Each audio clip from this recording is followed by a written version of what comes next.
2025 में पढ़ाई के लिए इंडिया से बाहर जाना है, लेकिन कंफ्यूजन है कि स्टेम सब्जेक्ट्स चुने या फिर business courses. Don't worry, video आपके हर एक सवाल का जवाब देगी। आज हम बात करने वाले हैं कुछ बहुत ही इंपॉर्टेंट पॉइंट्स पर। कौन सी स्ट्रीम की 2025 में सबसे ज़्यादा डिमांड है, किन कंट्रीज में स्टेम वालों को ज़्यादा मौका मिल रहा है और किन जगहों पर बिजनेस स्टूडेंट्स की वैल्यू बढ़ रही है। जॉब मिलने के चांसेस किसके ज़्यादा है, टेक वाले या एमबीए वाले। वीज़ा, पीआर और सेटलमेंट के मामले में कौन आगे है, और सबसे इंपॉर्टेंट, सैलरी और रिटर्न ऑन इन्वेस्टमेंट किसका बेटर है। तो अगर आप भी 12th पास कर चुके हैं, ग्रेजुएशन करके सोच रहे हैं कि बाहर जाएं, क्या पढ़ें, फिर करियर स्विच करने की अगर आपकी प्लानिंग है, तो वीडियो एंड तक ज़रूर देखना। यहाँ हम बिना घुमा फिरा कर सीधा और क्लियर आंसर देने वाले हैं कि 2025 में स्टडी अब्रॉड करने के लिए कौन सा रास्ता ज़्यादा स्मार्ट है, स्टेम या business. Hi, my name is Varsha Dubey and you watching NBT tech ed. STEM versus business, यानी साइंस, टेक्नोलॉजी, इंजीनियरिंग, मैथमेटिक्स वाले कोर्सेज और दूसरी तरफ बिजनेस और मैनेजमेंट वाले कोर्सेज। 2025 में ग्लोबल जॉब मार्केट का ट्रेंड साफ दिख रहा है। जो भी स्किल्स टेक्नोलॉजी से जुड़े हैं, उनकी डिमांड तेजी से बढ़ रही है। Artificial intelligence, data science, renewable energy और क्लाउड कंप्यूटिंग जैसे सब्जेक्ट्स में करियर अपॉर्चुनिटीज बहुत तेजी से खुल रही हैं। खासकर यूएसए, कनाडा, जर्मनी और ऑस्ट्रेलिया जैसे देशों में स्टेम स्टूडेंट्स को काफ़ी फ़ायदा मिल रहा है। लेकिन इसका ये मतलब नहीं है कि बिजनेस स्टूडेंट्स के पास मौके नहीं हैं। पोस्ट कोविड दुनिया में बिजनेस की कुछ स्पेसिफिक फील्ड्स जैसे कि business analytics, digital marketing, supply chain management और सस्टेनेबिलिटी मैनेजमेंट की वैल्यू भी बहुत बढ़ रही है। आज के समय में अगर किसी के पास बिजनेस की समझ के साथ साथ थोड़ी टेक्निकल नॉलेज भी है, तो वो मार्केट में सबसे ज़्यादा वैल्यूएबल माना जा रहा है। जॉब मिलने के मामले में भी स्टेम स्टूडेंट्स को थोड़ा एज मिलता है। Data scientist, software engineer, cyber security expert, AI developer, ये सब रोल्स अभी दुनिया के ऑलमोस्ट हर बड़े देश में डिमांड में हैं। और सबसे अच्छी बात यह है कि जिन जॉब्स के लिए कंपनीज क्लियर स्किल्स देखती हैं, मतलब अगर आपने वो स्किल्स सीख लिए हैं तो आपकी नौकरी मिलने के चांसेस अच्छे होते हैं।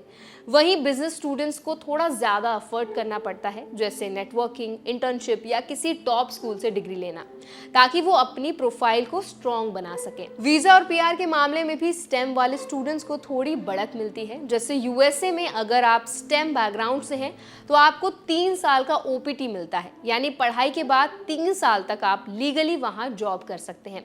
वहीं बिजनेस वाले स्टूडेंट्स को केवल 1 साल का ओपीडी मिलता है। कनाडा में भी स्टेम ग्रेजुएट्स को एक्सप्रेस एंट्री और प्रोविंशियल नॉमिनी प्रोग्राम्स में ज़्यादा पॉइंट्स मिलते हैं। जर्मनी, फिनलैंड और आयरलैंड जैसे देशों में टेक ग्रेजुएट्स को जॉब सीकर वीज़ा और बाद में पीआर मिलने में आसानी होती है। अब बात करते हैं सैलरी और रिटर्न ऑन इन्वेस्टमेंट की। स्टेम फील्ड्स में स्टार्टिंग सैलरी भी अच्छी होती है। यूएसए में डेटा साइंटिस्ट की एवरेज सैलरी $1 लाख से भी ऊपर होती है। सॉफ्टवेयर डेवलपर्स, एआई इंजीनियर्स और रोबोटिक्स एक्सपर्ट्स भी हाई पेइंग जॉब रोल्स में आते हैं। वहीं बिजनेस ग्रेजुएट्स की सैलरी डिपेंड करती है आपके स्कूल और स्पेशलाइजेशन पर। देखिए, अगर आपने एमबीए किसी टॉप यूनिवर्सिटी से किया है, जैसे वॉर्टन, इनसीड या फिर लंदन बिजनेस स्कूल से, तो आपकी स्टार्टिंग सैलरी $1.5 लाख से भी ऊपर जा सकती है। लेकिन अगर आपने मिड टायर यूनिवर्सिटी से किया है तो उतना स्ट्रॉन्ग रिटर्न ऑन इन्वेस्टमेंट नहीं मिलता है, और आपको जब तक आपके पास अच्छा एक्सपोजर ना हो। कंट्री वाइज देखा जाए तो हर देश का ट्रेंड थोड़ा अलग है। यूएसए में अभी स्टेम की डिमांड बहुत स्ट्रॉन्ग है और H1B वीज़ा में भी टेक कंपनी ज़्यादा हायरिंग कर रही हैं। कनाडा में भी टेक और हेल्थ साइंस दोनों सेक्टर्स पीआर की प्रोसेस को आसान बना रहे हैं। जर्मनी में इंजीनियरिंग और आईटी के लिए मार्केट बहुत ओपन है। ऑस्ट्रेलिया में क्लीन एनर्जी और कंप्यूटर साइंस वाले रोल्स तेजी से बढ़ रहे हैं। आयरलैंड में टेक स्टार्टअप बढ़ने के कारण वहां भी डेटा साइंस और एआई की डिमांड बढ़ी है। तो अब सवाल ये उठता है कि 2025 में आपको स्टेम चुनना चाहिए या बिजनेस। अगर आप जॉब सिक्योरिटी, ग्लोबल डिमांड और पीआर जैसे फैक्टर्स को ध्यान में रखते हैं तो स्टेम एक सेफ और स्मार्ट ऑप्शन हो सकता है। लेकिन अगर आपकी स्ट्रेंथ पीपल को मैनेज करना या स्ट्रैटेजीज बनाना या किसी प्रोडक्ट को मार्केट में लॉन्च करना है, तो बिजनेस भी उतना ही पावरफुल ऑप्शन है। बस ज़रूरत है सही यूनिवर्सिटी, सही स्पेशलाइजेशन और कुछ रियल वर्ल्ड एक्सपीरियंस की। बेस्ट कॉम्बिनेशन की अगर हम बात करें तो अगर आप टेक और बिजनेस को साथ लेकर चलते हो, जैसे MBA विद डेटा एनालिटिक्स या बिजनेस विद प्रोडक्ट मैनेजमेंट, तो आपकी वैल्यू और बढ़ जाती है। आज के समय में हाइब्रिड स्किल्स सबसे ज्यादा डिमांड में है।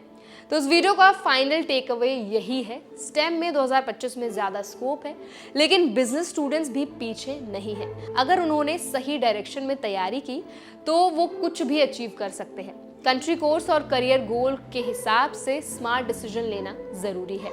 अगर आपको भी कंफ्यूजन है कि आपके लिए कौन सा ऑप्शन सही रहेगा तो हमें कमेंट सेक्शन में ज़रूर बताएं। अगर आप चाहते हैं हम किसी स्पेसिफिक सब्जेक्ट पर वीडियो बनाएं तो वो भी हमें कमेंट सेक्शन में ज़रूर बताएं। और ऐसे और भी स्टडी अब्रॉड रिलेटेड वीडियोस देखने के लिए हमारा चैनल NPT Tech Ed को सब्सक्राइब करना ना भूलें।